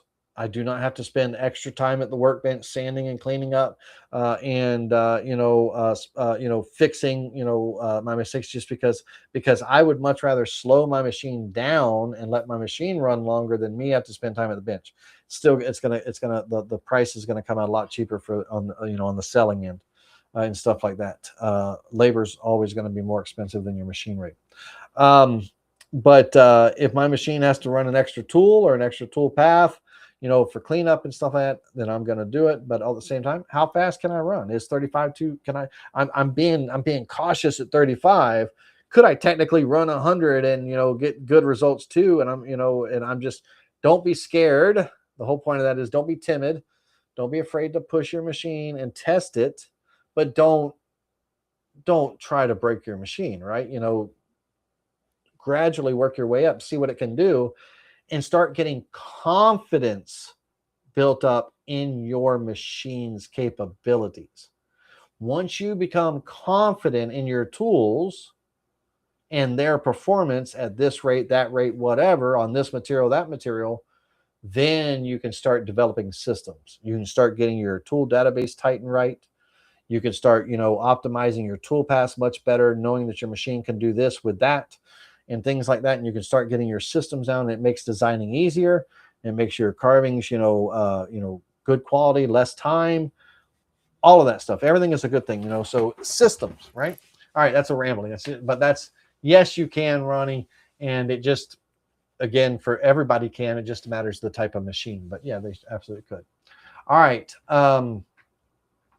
Yeah, the compass would be great in a 3D carving and everything. Now, I think I've given you all the 3D prompt, right? Let me, just in case, let me post it in the chat in case I didn't. I think I've given everybody the 3D prompt. This has all been V-carve, but I think you did, Laney, but it seems like portions of it were cut off. Like you had to put it in maybe three different. in 3 sections. Yeah, I did. Yeah. I did it in 3 sections. So I'll do it again, but what am I looking for? I'm looking for Notepad. That's what I'm looking for. Notepad.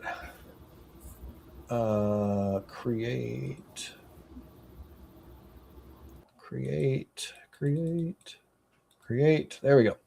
All right, let's do this in small bursts. So the first sentence, copy, go to the chat. This is a 3D grayscale bas relief image that you could take into a program like VCarve, a prompt. You could use this prompt in Easy Create that Venture came out with, Sculpt OK, and things like that. well, you could use GPT to make the image, but that image can go over to VCarve and all that stuff. Anyhow, so here's the first part. Paste. And that one, the high resolution grayscale image. And the frame, that's an option. You want it in a frame or no frame, right? In a square frame, an oval frame, blah, blah, blah. Now, if you do put it in the frame, then you have to use the term, everything must be contained in the frame. All right, let's go to the next sentence. Copy. Now, this is all one prompt. I'm just giving it to you in multiple sentences so it goes into the chat properly. Bas relief model for CNC machining, a contrast, highest possible contrast representing a bas relief for CNC machining. All right, sentence number 3. Copy.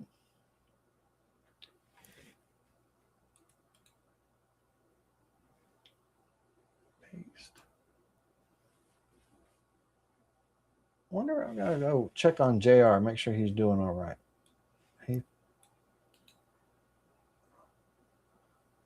Copy. I don't think I pasted that one. Hit the enter button. There we go. It helps if I hit the enter button. So that's going to be Cincinnati. I just posted there. And here's the last one. Undercuts. No undercuts. All right. So all of those 4 or 5 right there, that's one prompt. Okay. That's one prompt. And I'm going to use this prompt, but I'm going to have it create a nautical compass. Like Ronnie just said that, that compass would be as cool as a 3D. Well, I'm going to use this prompt, this 3D prompt, and I'm going to have it create a 3D grayscale of a compass. Okay. And then we're going to say good night after we create it. So here we go. We're going to copy that. This is exactly what I gave you just now. We're going to go into GPT here and we're going to paste it. And I'm going to say, create a high resolution grayscale image that is, and I'm going to eliminate the frame part. I don't want it in a frame. So I'm going to just delete that. Now, keep a master copy of this prompt that you can copy and paste because you're going to delete sentences and things like that all the time. Don't delete your good, keep a master backup. So I'm going to delete that sentence there.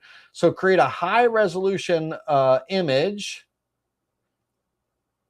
of, instead of that is, because I got rid of the frame.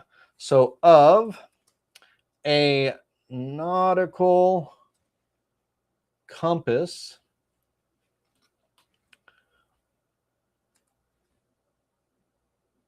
with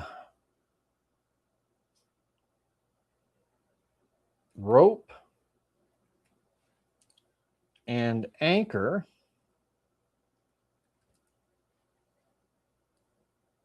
and a ribbon with the words. Now, when it comes to words now, you can kind of type those in capital or what have you, or you got to, specify all capital letters, be descriptive of what you want with words using a, I'm just going to make up a term that makes no sense, but a C-worthy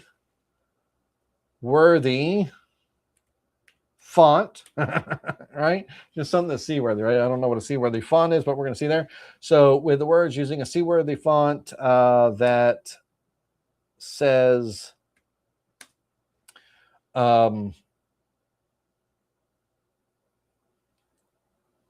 what's a good nautical term? Ahoy. I made it. Let's see here. Hold on. We'll just use adventure. I'm not adventurous right now in my thoughts. So let's see here. Oh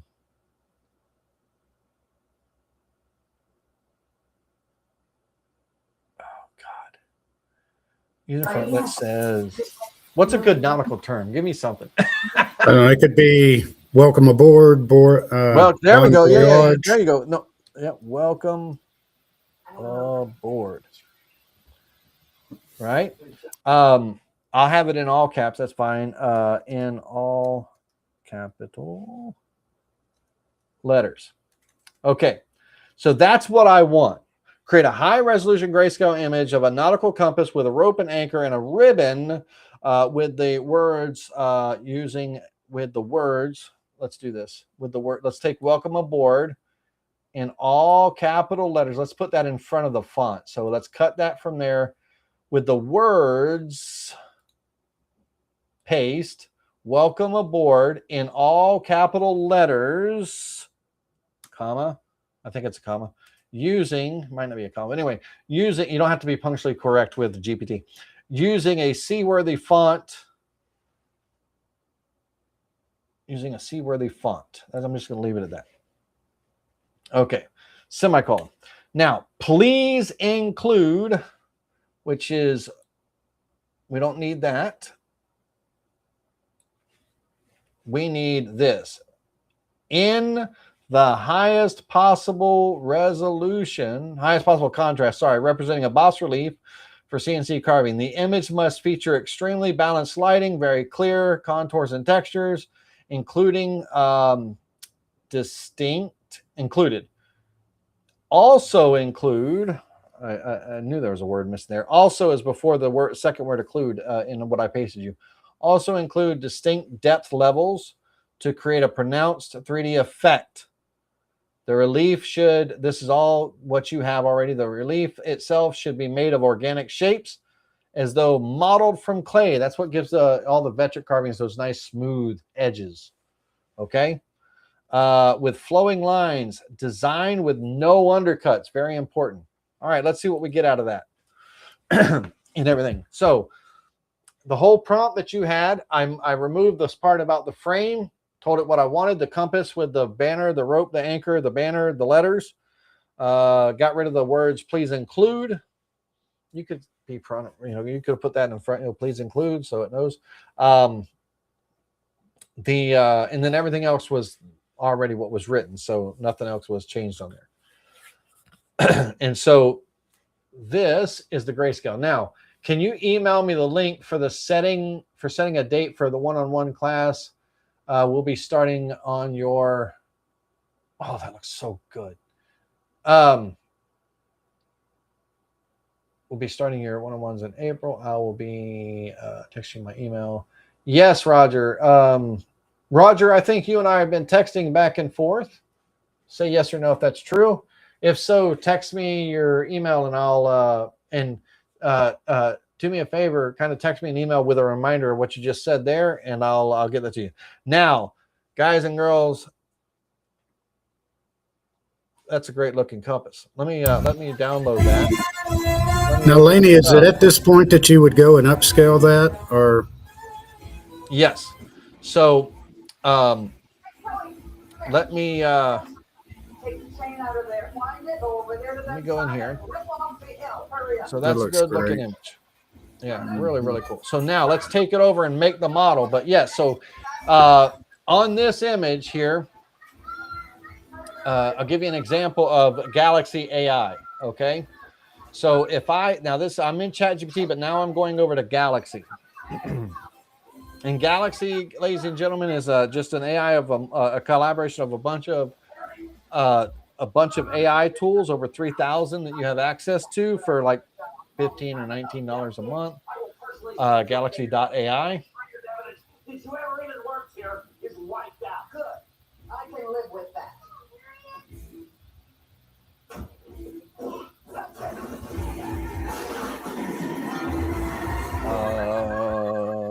Let's see here.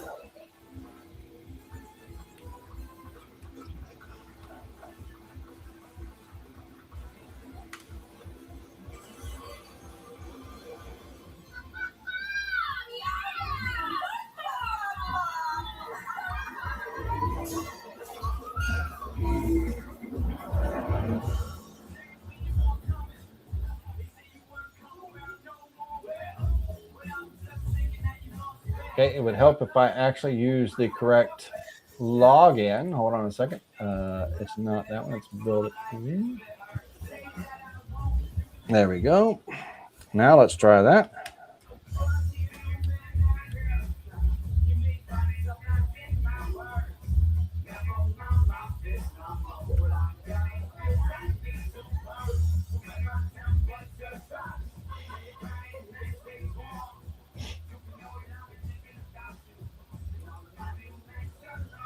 Okay, so I'm going to go over to all tools, and then down here I'm going to type in upscale.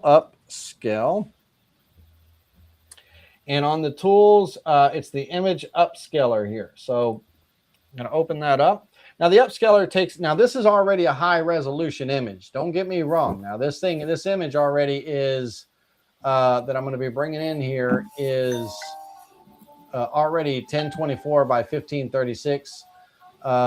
You know, and everything. So it really doesn't necessarily need to be upscaled, but we'll bring it in anyway.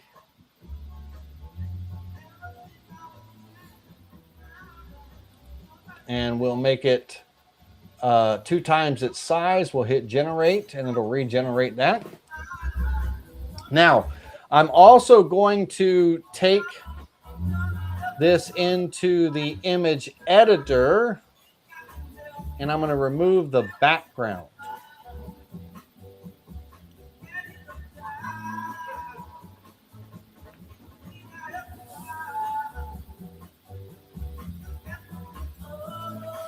If I would have known that I was going to like it so much, Laney, I should have gone ahead and just paid the one-time fee instead of the monthly charge. Yeah, Yeah. Yep. because So I think here's a one-time fee was like $300 or something, as opposed to 15 a month. Yep, lifetime, and that's like a lifetime. Yeah. I think that was like they had a deal for like lifetime access. So then we download that, okay, and then I'm going to go over to when you start using your you know, tools and all, they'll kind of populate over here the ones you use. So I'm going to use the image editor, and I'm going to grab that upscale image.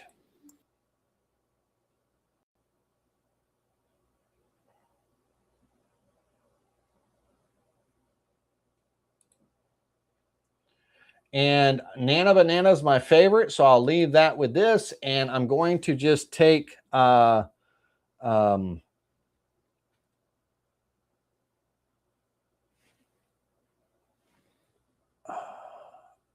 using the subject image, remove the background,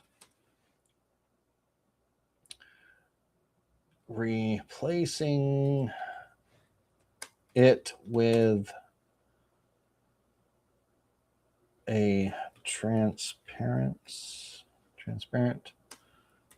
background or white background. You can be more decisive instead of giving it a choice, but I like choices.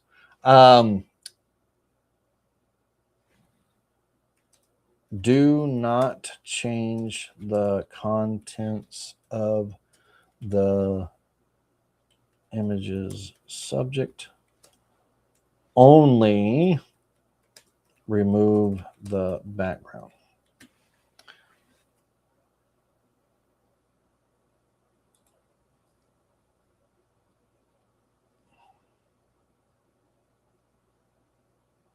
Now in the image editor, it'll give you the original, and then it'll give you like version 1, version 2. You can do that. You can do it numerous times until you get the prompt right and stuff like that. This takes about 0.3 of a million prompts to points to get that.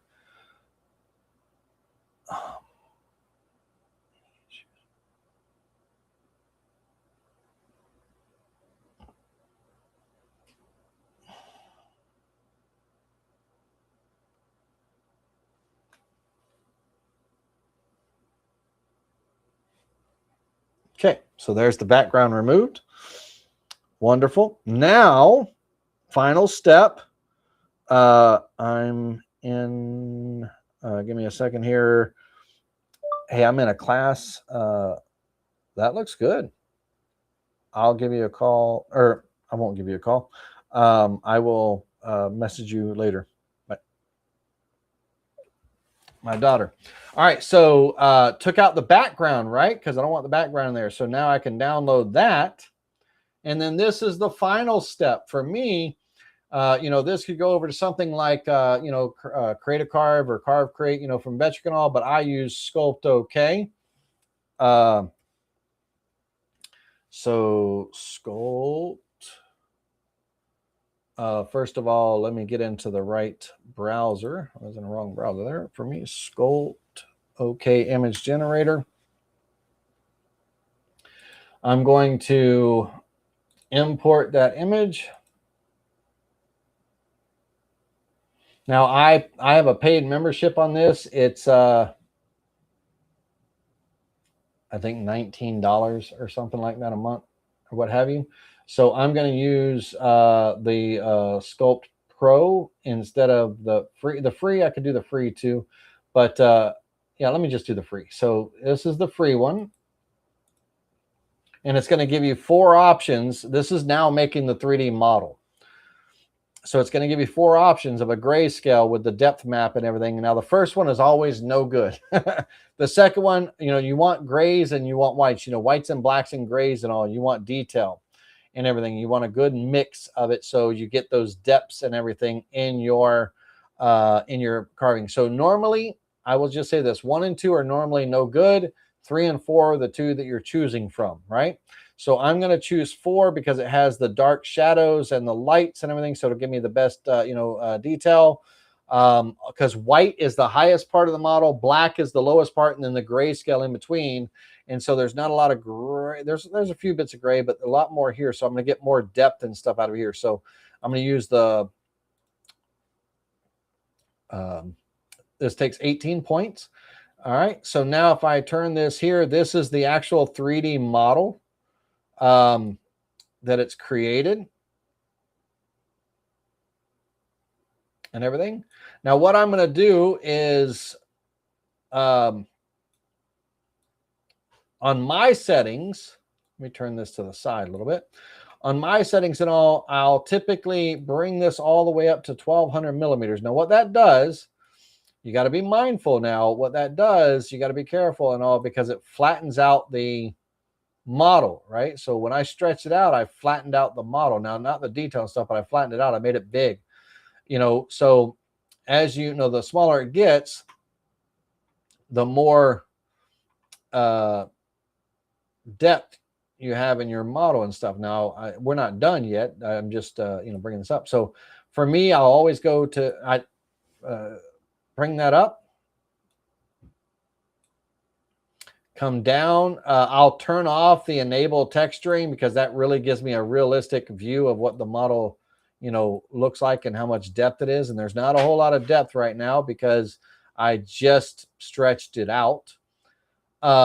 So come down here. We're going to bring the model scaling up to 90%. I don't ever really go to 100%. And I'm going to come down. I'm going to bring this up to like 25. It's kind of my number. This I like to focus more on the detail side than the dimensional side. And again, it really flattened out the model. So I actually want to go back up to the top and I want to reduce this down. So the smaller that I make it, it will be the more pronounced the model is and the detail. We just have to be mindful. Now, I always like to turn off that texture because when you turn it on, it really kind of misleads you a little bit of what that, that model's, going to look like. And I turn that off so I can actually see the model. Okay. And I'm happy with that because I can always scale the size up in metric as well too. So let me do it here. I want to do it native while it's kind of 272.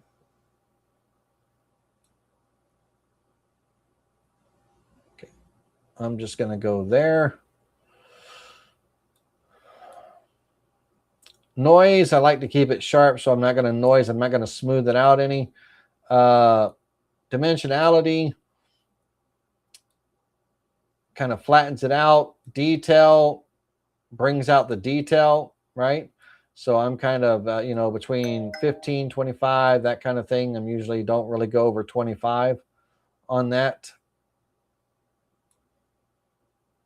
Kind of a mix between dimensionality and detail. And I'm going to download that STL. All right, now I'm going to go into Aspire. Let's move this aside. And it could be VCarve, Desktop Pro, Aspire, but I'm going to import that model file.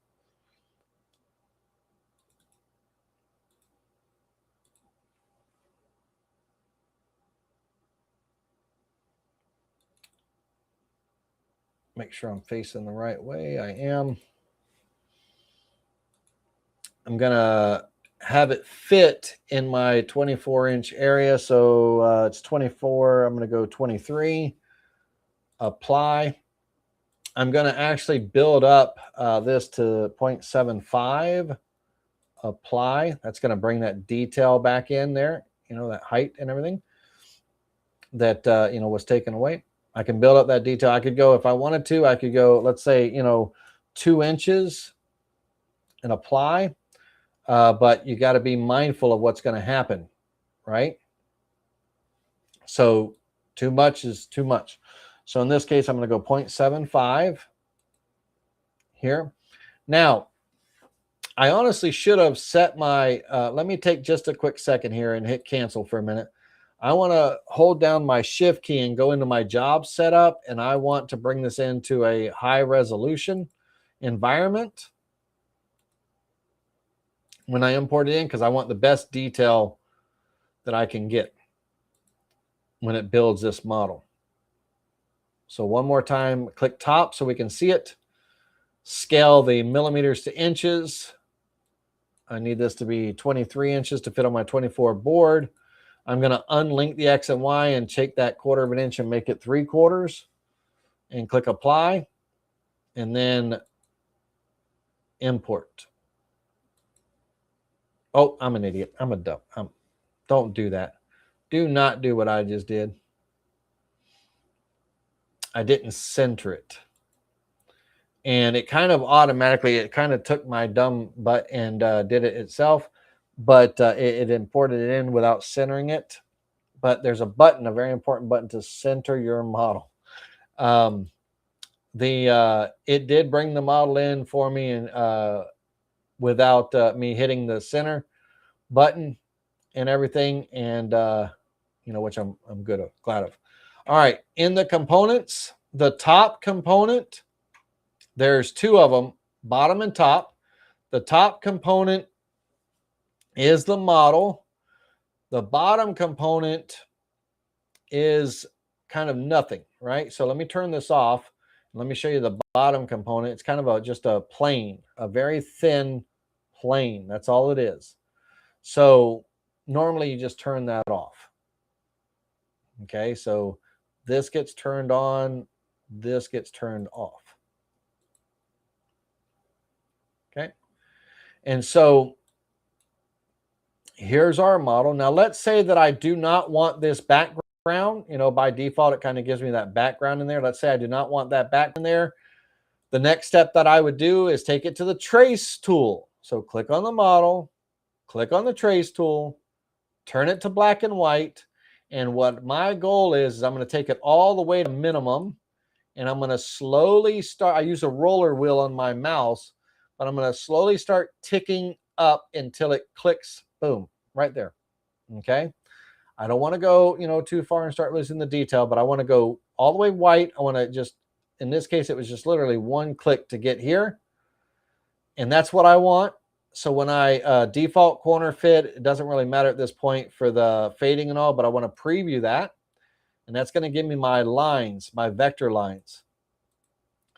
Now I can come in here and select my model, select the vector lines, and remove. And in some cases, if you have Desktop and Pro, it's a clip in the level, clipping. In Aspire, it's clear. So I want to clear all the area outside of the vector. Now it's very important. I have a border vector here that I do not want. I only want the vectors around the compass. So I need to ungroup those vectors first. Delete this vector and make sure that I'm only selecting these vectors. So I want to clear everything outside of that vector. Well, I've got to select the model first. There we go. Clear. Okay. And so now I'm left with the model. Okay. And so again, on this model here, let's go into, if you have version 12 and 12.5, you can kind of play with this model here in the field, but I can, size this model up or down, depending on what kind of detail I'm looking for, my shape height, the base height on the, I can just give it base height, right, to give it thickness and stuff.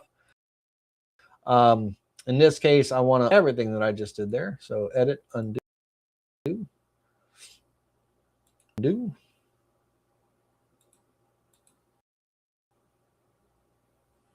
Now, the last thing that, oops, I want to redo that one. Redo. Get rid of that background. Now, the last thing on this that I want to do is I want to clean up these edges. And it's very simple. In the Vectric Spire software is just adding a draft. In Desktop and Pro, you might be using the smoothing tool, apply smoothing. But in this case, I want to add a draft. And I want to add just a very simple draft. I'll go 22.5 degrees. 22.5. My 2 hasn't been typing lately. 22.5. Get rid of that 0.0 there.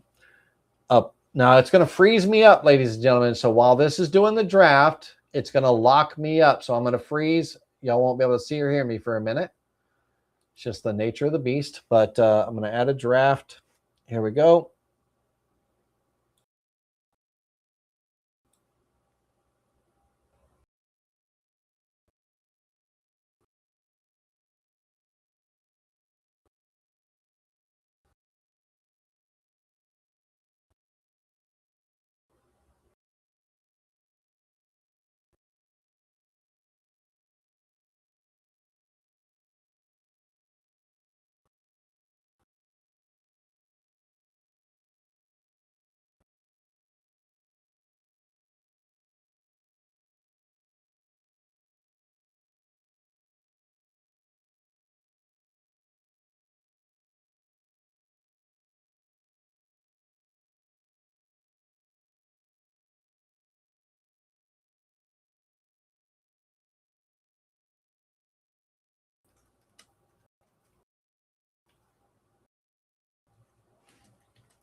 What machine you got, Ronnie?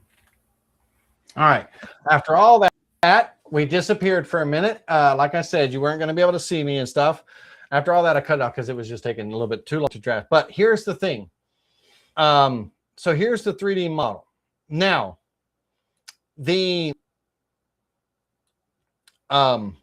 let's say that I didn't want the inside here. I wanted to make my own numbers and I wanted to make my own star and all that stuff. I could draw a circle in the model here in this area, and I could remove this whole center point and I could rebuild it because I have a spire. I could rebuild it back and all that stuff. If I wanted the numbers to be a little bit cleaner or different, or, if I wanted to build up the star or something like that, I could make changes and everything in there, or I could just, prompt GPT to make the changes and be a little bit more specific, really tell it to focus its attention on the numbers and all of that. But there's your model. And that's the model from just that simple prompt. I turned off the draft. Just all it does is it creates a nice little cleanup on the edges, but it was locking me up too much and all that. All right.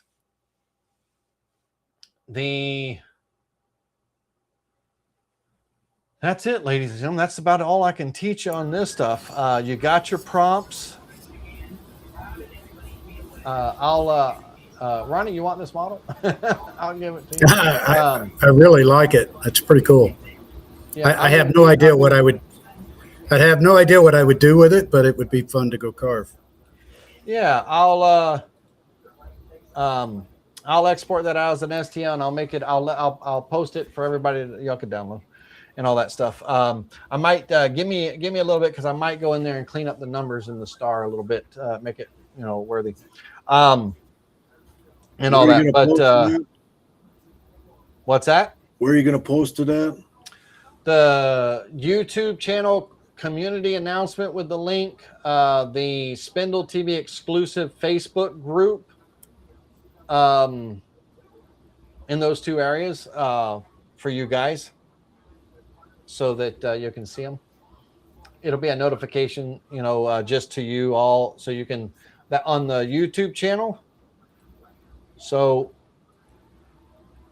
YouTube SpindleTV. Right here in the posts, it'll be, there'll be an announcement with a download link like that in the post, because only you guys, only the members can see it. It's not to the public. All right. So that's how, things like that would be created and all. And so that's using a variety of tools and stuff and prompts. So now you have all the cool little prompts. Just focus on your wording and practice. GPT.com is free. You can also get a membership with it as well, $19 a month or something like that. Galaxy AI. In Galaxy AI, the prompts that we're typing in GPT, we would just type in the image generator tool. Like I use the upscaler and I use the editor, but there's also a tool called the image generator, AI image generator. That's where we would type in that prompt, right? For any of those V-carve, images. Very, very, very cool stuff. All right, everybody. Well, great class. Thank you, Laney. Yeah, I was going to ask you what y'all thought of that. So if you liked it and everything, guys in the group, in the chat and all, give the thumbs up on the video at some point. It really helps. If you like me and you think the things that I teach you learn from and stuff, I'm going to be putting out an announcement when that book comes out. I will say this.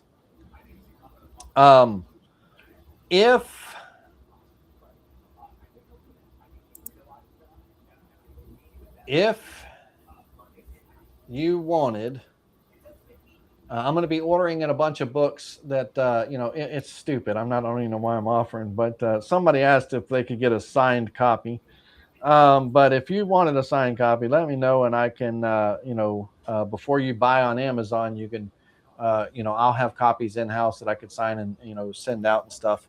And you could buy it through me with a signature on it, because Amazon, it won't be signed, right?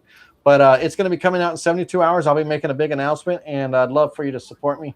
That would be great. Instead of buying me a cup of coffee, just buy my book and make it a household tool for you, your shop, and I think it'll benefit you. All right, everybody. What was the cost of the book? $34.99. Doesn't seem high enough. Ha! No, yeah. Now keep this in mind. Now, right? So here's the thing about it's crazy. Amazon. I only get $17.60 of that. Amazon keeps the rest for printing fees.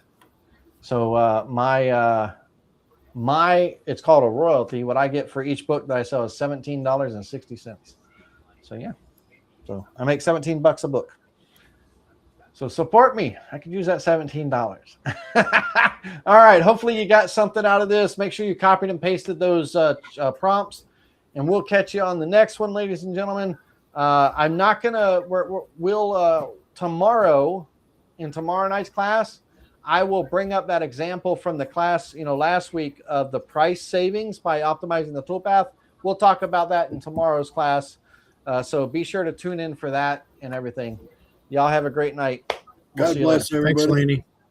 See you Good night. guys. Lanny. Bye now. Good night, Kevin. Yep. Bye. You're Good up. night, good night, everybody. Thanks, Roger. I'll text you back, and everybody, thanks for your participation and everything. See you.